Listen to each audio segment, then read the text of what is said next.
Operation Midway Blitz, it could soon be winding down. Federal agents moving on to another U.S. city or cities. You have these men who are weak and insecure are using a uniform to administer terror.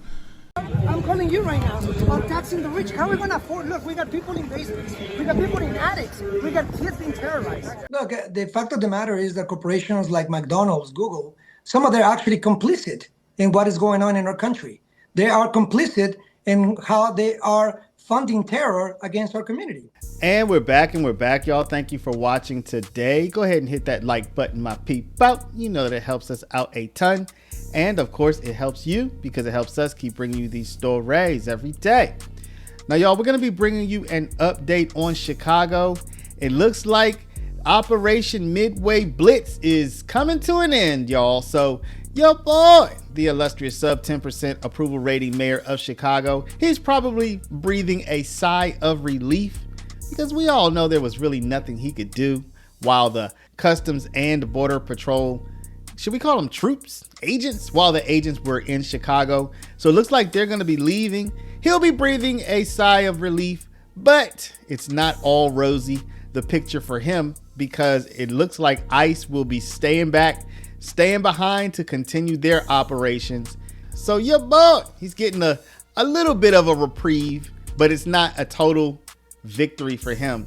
And also, y'all, we're going to take another look at the confrontation where one of the aldermen, that's one of the lawmakers in Chicago. They call them aldermen for some reason, y'all. I think they should come up with a better name for people who are lawmakers. But one of the aldermen in Chicago had a confrontation, not only with Governor Pritzker, the governor of the state of Illinois, but then two of the aldermen, the one that just confronted Pritzker, he got into a confrontation with another alderman, y'all. So tensions are running high, y'all, because Chicago doesn't have any money. They have a lot of need, very little funds. They're trying to figure out a way to squeeze more money out of whomever they can squeeze it out of. It's not going to be pretty. Their budget, looks like their budget has to be approved sometime next month.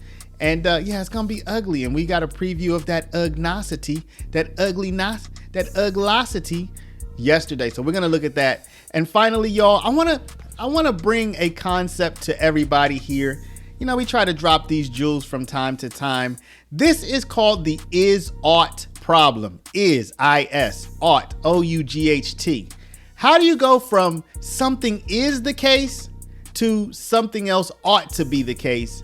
This was a problem first formulated by David Hume. I'm going to be bringing that to y'all a little bit later, so stick around for that. And with that said, y'all, without further ado, let's go ahead and jump into it. But before we do, y'all, we are launching our official Patreon.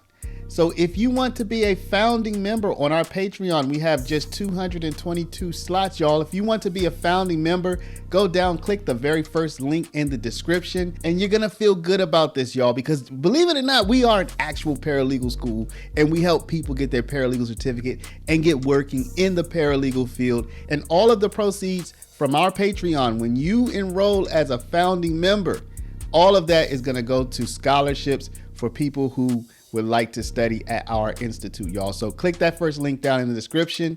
Join us as a founding member, y'all. This deal will not come back. Now let's get into the story. Operation Midway Blitz, it could soon be winding down. Federal agents moving on to another U.S. city or cities as the Department of Homeland Security touts a drop in crime in Chicago.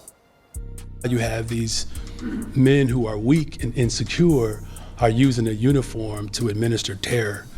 Like, that's what we fight against in other nations. Sources confirming Border Patrol Commander Greg Bovino and members of his team now heading to Charlotte, North Carolina for a brief stint before moving to New Orleans to conduct operations there. The exact timeline still being determined.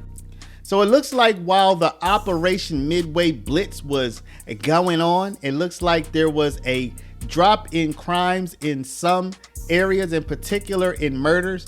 But to their credit, y'all, Chicago's crime had been going down before Operation Midway Blitz started a couple of months ago. But also to the credit of the whole country's crime had been going down after a COVID era spike. So credit where credit is due, but it's kind of the natural ebb and flow of crime when you go through a worldwide lockdown. While the Trump team is taking credit for a drop in crime, they fail to mention that the declines since mid-September closely mirror what was happening in the city before Border Patrol arrived. Citywide crime numbers are reaching their lowest levels since before the pandemic. Murders in August down 24% from the previous year. Shootings down 35%. Robberies down 25% in August to 41% now. And transit crime remained the same at a 20% reduction from last year. Whether it was the loss in the elections a week ago that's led to Donald Trump deciding to pull CBP out,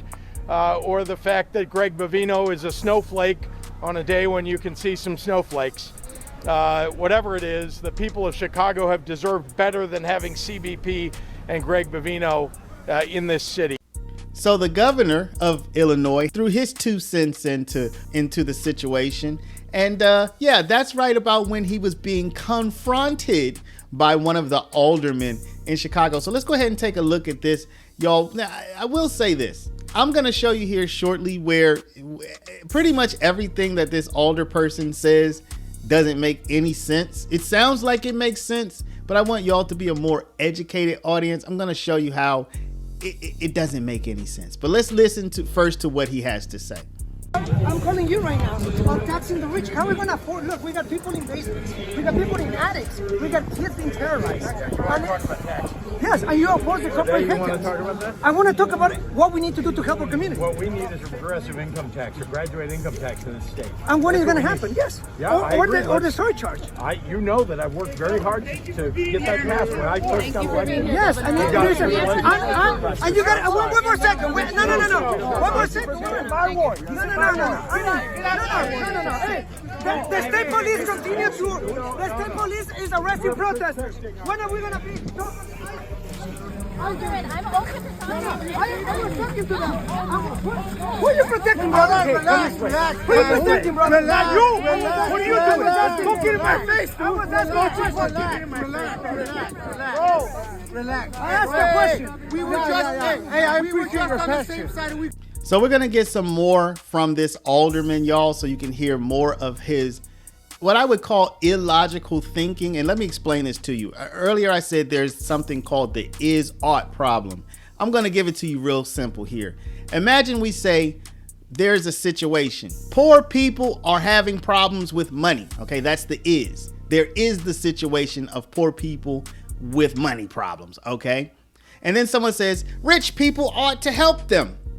See, there's no connection between the poor people do have this problem and who should help them or how or why. There's no connection between those two. I call it a non sequitur. The conclusion does not follow, right?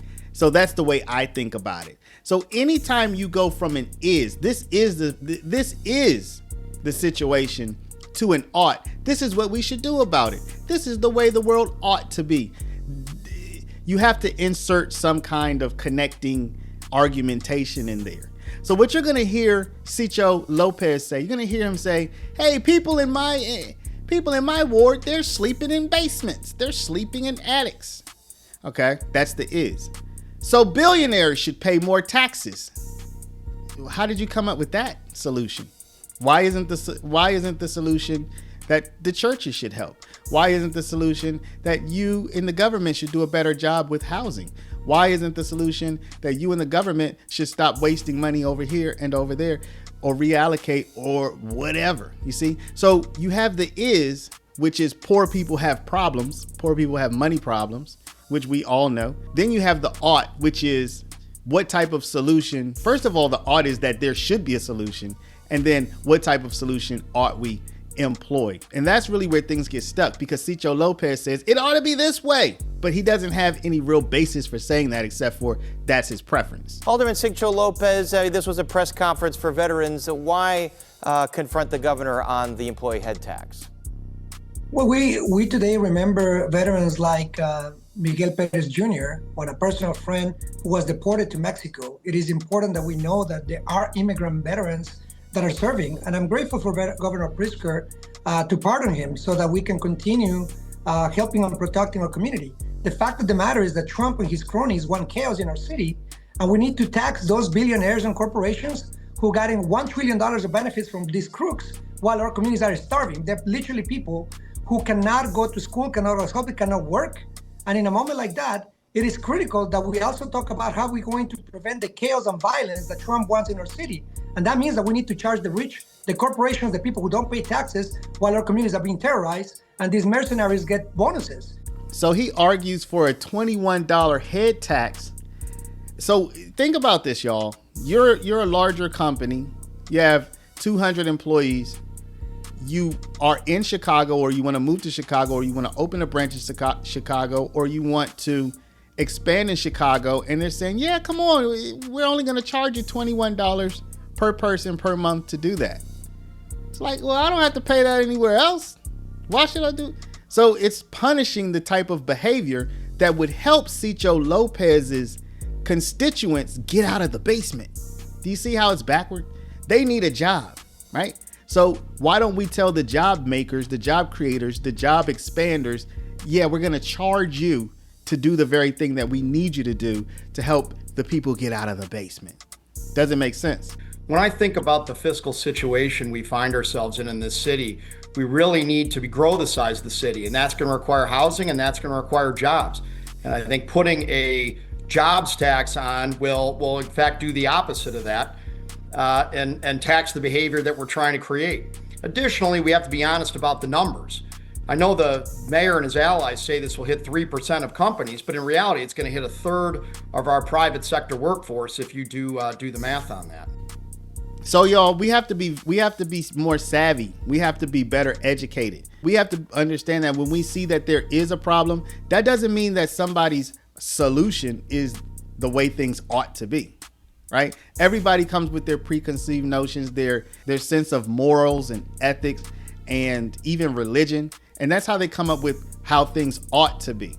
But as it relates to the head tax, right? Chicago had one. Apparently it didn't work that well because they abolished it. So maybe you ought not to make the same mistake twice, y'all. Let me know what y'all think about this down in the comments. Anybody here a philosophy major? Anybody here know about the is ought, y'all? Drop me a comment down below. But before you do, y'all, please stop, hit the share button, share this video out over email, text message, WhatsApp, Facebook, Snapchat, Instagram, all of your favorite social media. And if you're not a subscriber, please do subscribe. Y'all check out the first link in the description for our Patreon. Would appreciate your support, just $9 a month. And all of the proceeds goes to scholarships to helping people get in the legal field. Get working, y'all. I want to thank y'all for watching. Alderman Love y'all. Sigcho-Lopez, what about the concerns around the employee head tax, let's say, because that's been the most controversial proposal so far in the mayor's budget, that it will discourage businesses from operating in the city? Look, the fact of the matter is that corporations like McDonald's, Google, some of them are actually complicit in what is going on in our country. They are complicit in how they are funding terror against our community. So they should pay their fair share. This is a tax that was unfortunately given as a giveaway for the corporations by Rahm Emanuel, Mayor 1%. And this is why in our community, we need to tax corporations and billionaires so we can survive this shameful attack. It is important. I think we come from very different communities. Alderman Conway and I come from very different communities. Their realities of our communities are vastly different. So what we're asking, if we don't want to charge billionaires and corporations, then who do you want to make sure that they pay the blunt? Are those the same average working class families, those veterans that we're supposed to honor, to make sure that we address the issue of homelessness, the issues that we have in our communities?